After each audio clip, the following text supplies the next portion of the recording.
Alors, donc, en tout cas, on ne s'est pas souhaité tous, pour ceux qui n'étaient pas là samedi dernier ou qui n'ont pas eu nos vœux. En tout cas, personnellement, je vous souhaite tous mes vœux pour cette année 2018.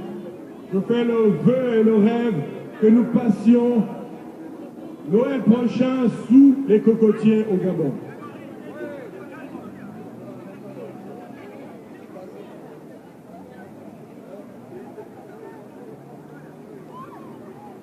Bon, messieurs, dames, je vais m'adresser particulièrement aux populations françaises. Nous sommes un petit pays, le Gabon, un peu plus grand que le Royaume-Uni, dans lequel il y a moins d'1 million d'habitants.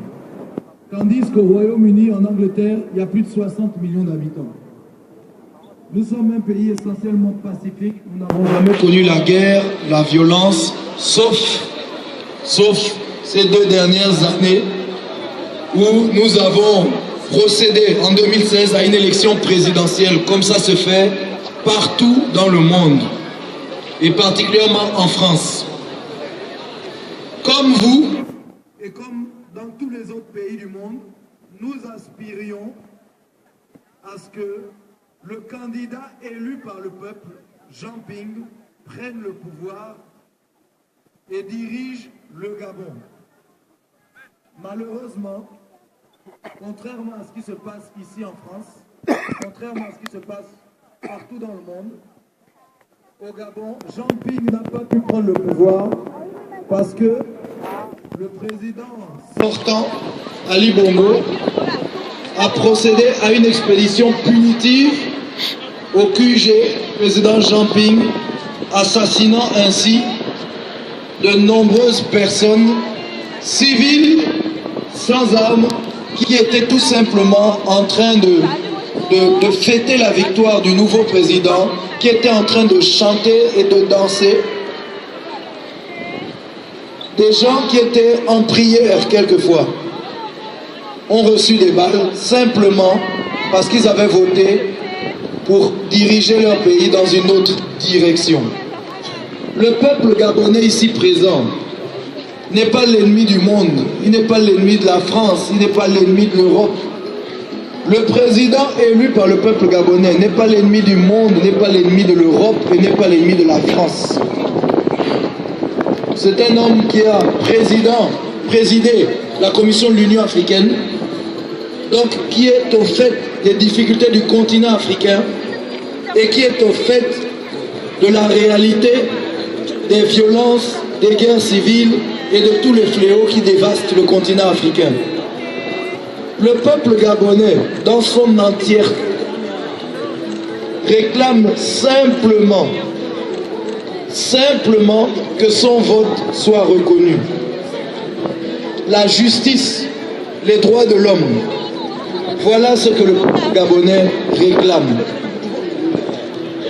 Comme vous, il vous semble tout à fait normal que vos enfants aillent dans des écoles qui sont quand même correctes, avec des professeurs bien formés, et ceci en toute sécurité. Les peuples africains, le peuple gabonais, le peuple togolais, le peuple béninois, le peuple ivoirien, le peuple congolais, le peuple malien, sénégalais, aspirent aux mêmes choses que vous.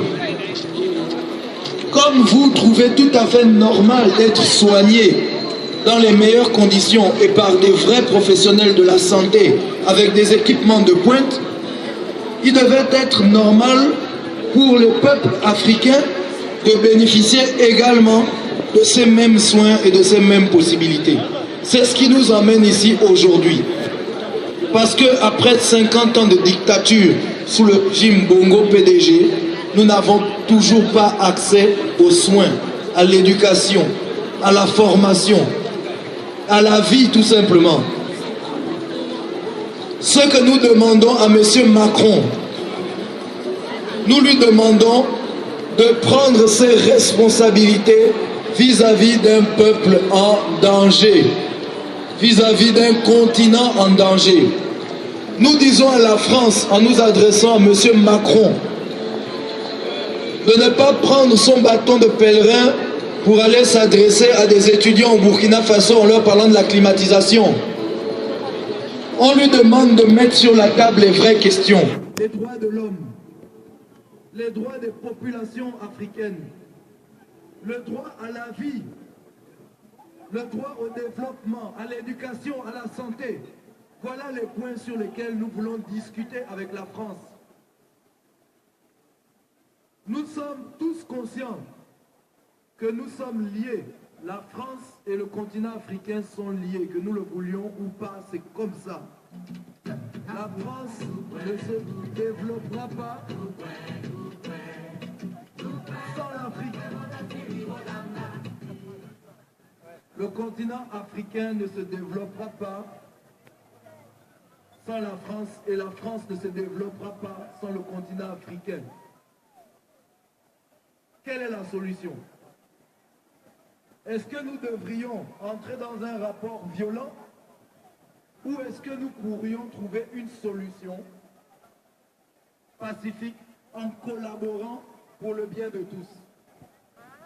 Jusque-là, nous avons fait le choix de la collaboration. Nous sommes profondément attachés à ces idéaux-là de justice, de paix, de partage. Nous avons élu un président qui est profondément attaché à ces valeurs, la paix, la justice, le partage, la collaboration. Jean Ping est pour la collaboration, Jean Ping est pour la justice et Jean Ping est pour le partage. Le peuple gabonais, en rang serré derrière Jean Ping, partage ses valeurs. Donc nous aspirons simplement aujourd'hui et nous demandons à M. Macron de prendre ses responsabilités et de venir au secours d'un peuple en danger. Je vous remercie.